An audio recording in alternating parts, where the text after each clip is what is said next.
when I was younger, I grew up in Ottumwa, Iowa, which is a small farming community, and there's not a lot of show business there. But I worked at a Hormel meat packing plant for 3 years, and everybody worked there their whole lives. I do, and I suddenly said that there's got to be more to life, so I decided to save money and go to community college, which led me to the University of Iowa, which had a writer's workshop. And for instance, Kurt Vonnegut was one of my professors. I didn't even know who he was, but it's a world famous workshop. I didn't know it.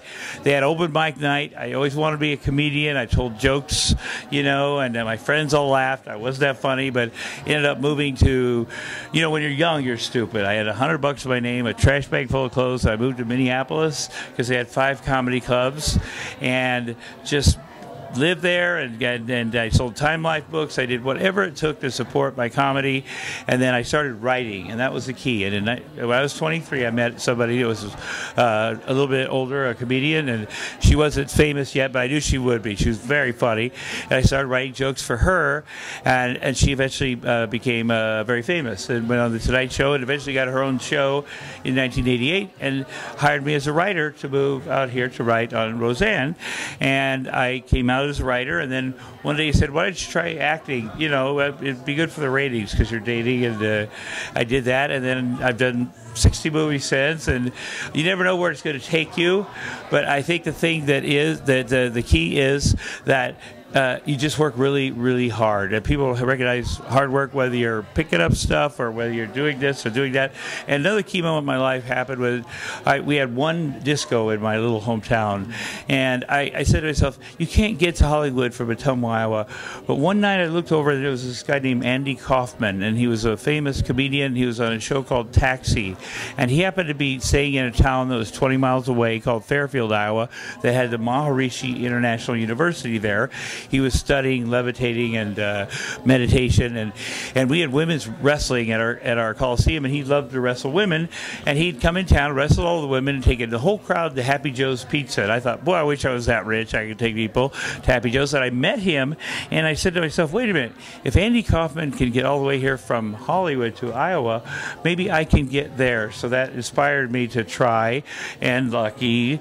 And I still do a lot of things. I write, I produce, I have to do a lot of different things to make it, but I just got lucky, and hard work and never giving up, I think, is the key, because there's a lot of talented people out here, and you know what? People wanted me to give up a few times, and I just haven't done it. And so far, so good. So I'm very blessed. Man, I am so bad at auditioning. I have got to get better. I will tell you a terrible story.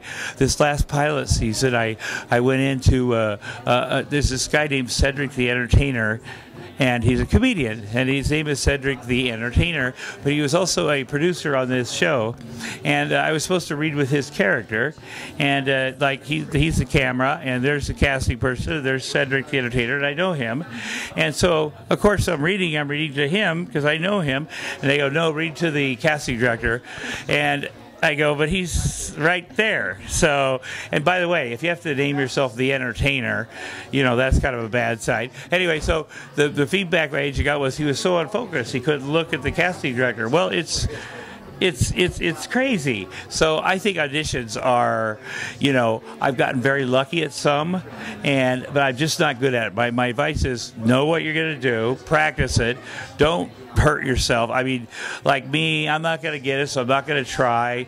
And probably the biggest movie I ever had was a movie called True Lies, where I was the last person in town to read for it, and I read the part, and it was so big, I thought, I'll never get that. It's the third lead. It's Arnold Schwarzenegger, it's Jamie Lee Curtis. If I was a bartender, so I didn't even read the sides. I just wanted to meet Jim Cameron, the director. So I went in, and he started talking to me. He said, you haven't read the sides, have you? Which is the scenes. I said no, and he goes, well, while you're here, why don't you read it? And I go, okay. And he goes, hey, do you mind if I film you? So he grabbed the camera like that fella, and I go, okay. And he goes, hey, get Arnold down here in 5 minutes. So 5 minutes later, Arnold shows up, and the two of us read together, and he stops filming. He says, well, that's it. He says, you got the role, but don't tell anybody for 2 weeks. And Of course, I told everybody I knew. Nobody believed me. And the reason was because when he called Fox, the studio, to say, I found the third guy for this $120 million movie, which was the highest movie at his time, they said, who? And he said, Tom Arnold. They said, no way. They said, why? They said, don't you read the papers? He's a tabloid. He's a, you know, he said, no, I don't. But I know my movie, and he is that guy. And they said, well, we're not going to let you cast him. He said, well, that's too bad because I wanted to do True Lies at Fox, so I guess I'm not going to be able to. So he went to bat for me, and it turned out perfect. When they had the first test screening, it said, Arnold Schwarzenegger, yay, Jamie Lee Curtis, yay, Tom Arnold, boo.